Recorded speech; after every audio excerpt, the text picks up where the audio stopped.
on the Ukraine, absolutely, answer is yes. And I've never doubted this. President Trump is the one who broke the deadlock with Putin, started to negotiate, which was crucial because he was the only one who was able to do that from his position when he came to office in January. And he is pushing with Steve Witkoff, with Jared Kushner, with Marco Rubio, endlessly, of course with help from many Europeans, Johnson Power, I see here, and so many others in this room, working day in, day out to get Ukraine issues solved, to get the war brought to an end, a sustainable end, where Russia will never ever try to attack again. And when it comes to the Arctic, President Trump in his first term already said we should spend more time and more energy on the Arctic and to defend the Arctic against the Russians and the Chinese because the sea lanes are opening up. Greenland, yes, not only Greenland, it is the whole Arctic. 7 nations in NATO, 1 outside NATO, Russia, and these 7 have to defend themselves against Russia and China. And what we discussed yesterday, it was a very good discussion, is how can we do that? One, how can collectively the NATO allies help here, the 7 in the High North, and also others to support that. But the 7 in the High North, including the United States, because also the United States is an Arctic country because of Alaska.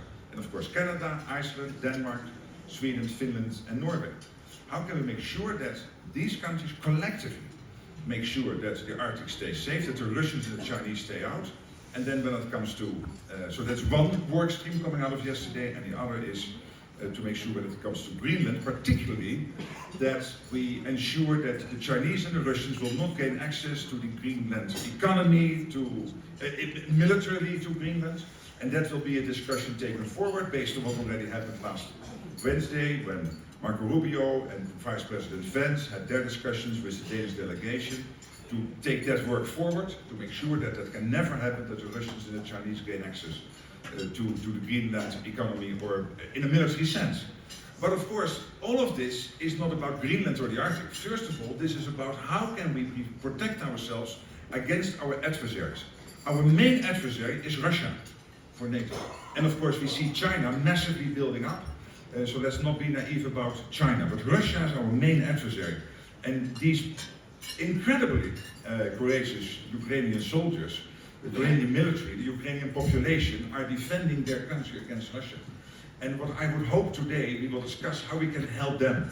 They need interceptors, they need our military support going forward. I know we have these peace talks going on, great, hopefully they will conclude soon.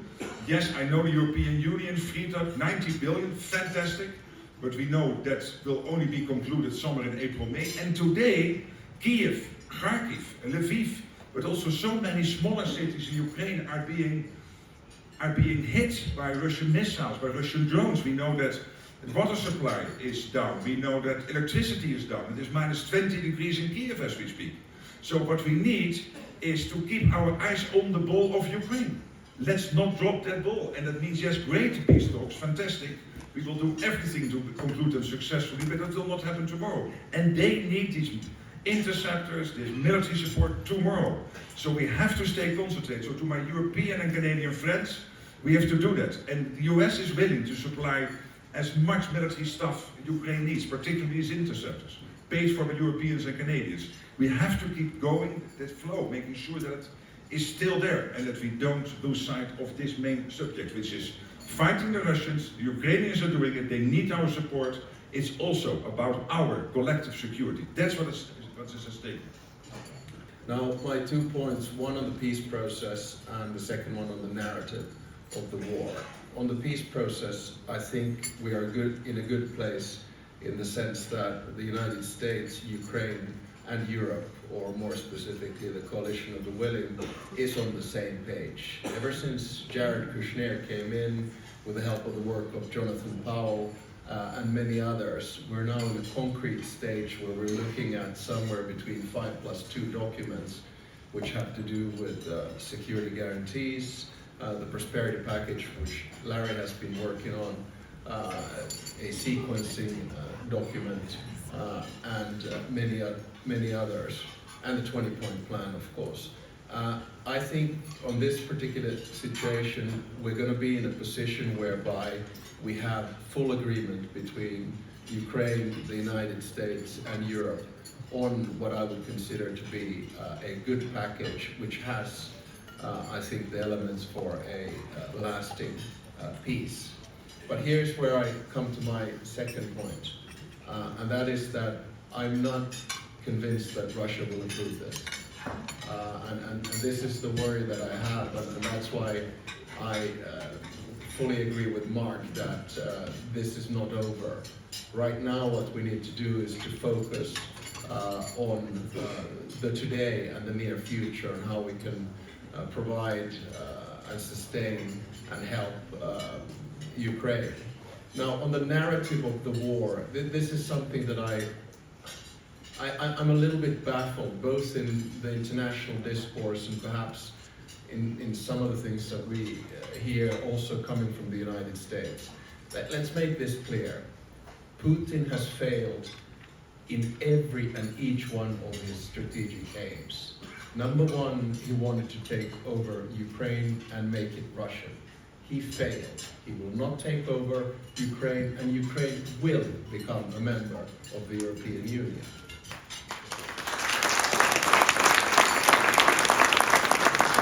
Number two, he wanted to prevent the enlargement of NATO.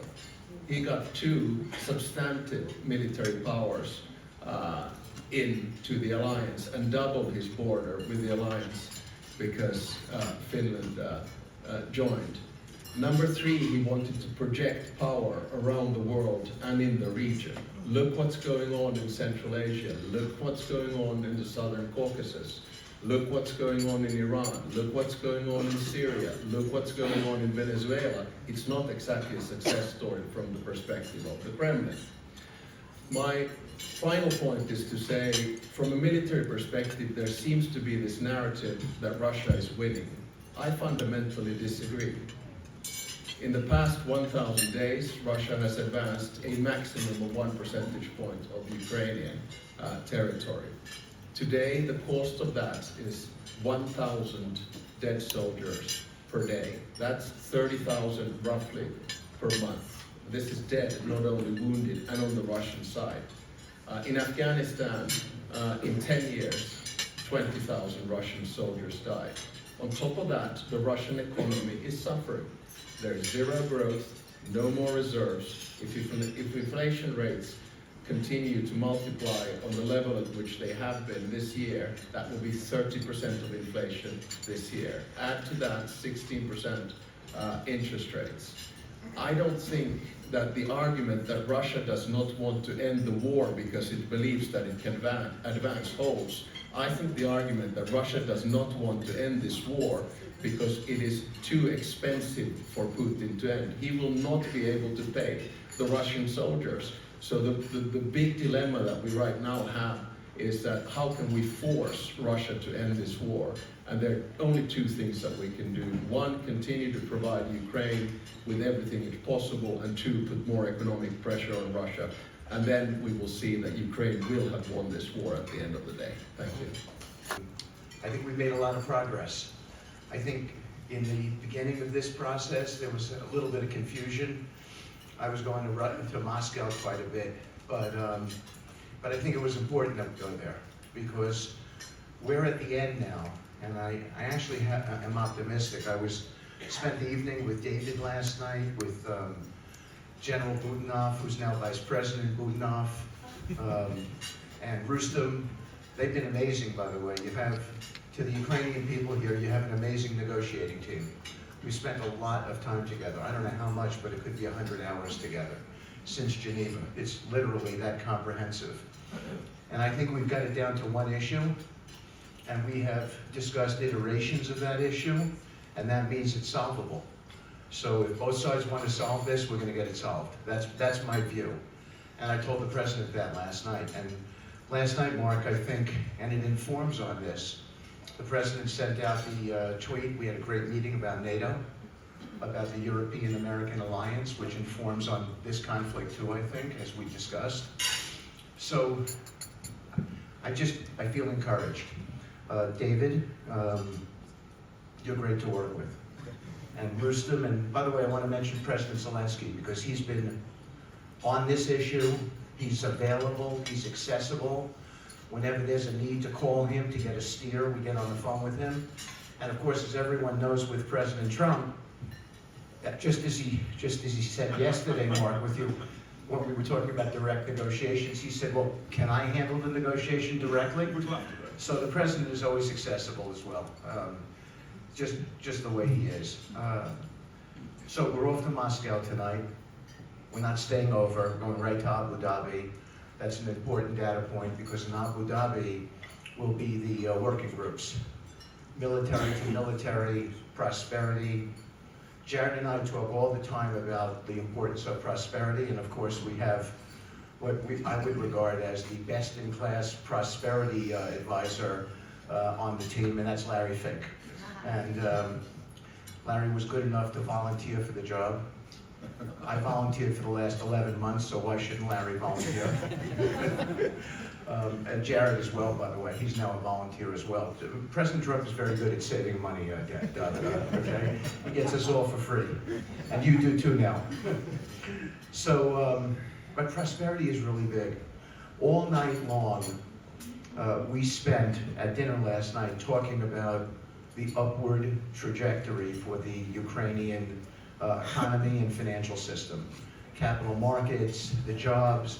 The president has talked about a tariff-free zone from Ukraine that I think would be game-changing. You'll see industry move into that area in a huge way. Imagine you get to outcompete because you're not paying tariffs and sending goods into the United States. So there's some huge things that we've talked about that the Ukrainian people deserve because they have been so courageous in this fight. And they're under some real difficult conditions today. And I am completely empathetic on behalf of the president and our administration to that. And that's part of why we're going to Moscow, to have that discussion about how we end this thing and how we make it better for your people. So with that, I'll turn it back to the panel, and I'll thank you for allowing me to be here today and make some remarks. And I want you to know that this is the most important endeavor that Jared and I have. We are tasked with doing everything possible to get this solved, and with the president's indomitable spirit and President Zelensky's indomitable spirit, because I'm pretty sure that he feels as President Trump does, this is time to end this. I think we're going to get it done. So thank you. When we can ease more pressure on Russia from US and from Donald Trump? Well, I think it's very important that we put much more pressure on Russia. Of course, we have the sanction packages, but I think we have to develop in Europe the 20th sanctions package is very important, and the US should step up. And I know that specifically the bipartisan commission that's here as well is working on a sanction package in the United States. I mean, it would be very helpful if they would agree on that and the president would agree. And then, of course, there's the shadow fleet. I mean, we should really be very harsh on the shadow fleet, and that's what we're working on as well. So put pressure on Russia, it's important, and support Ukraine, and that will hopefully do the trick that they really come to the table.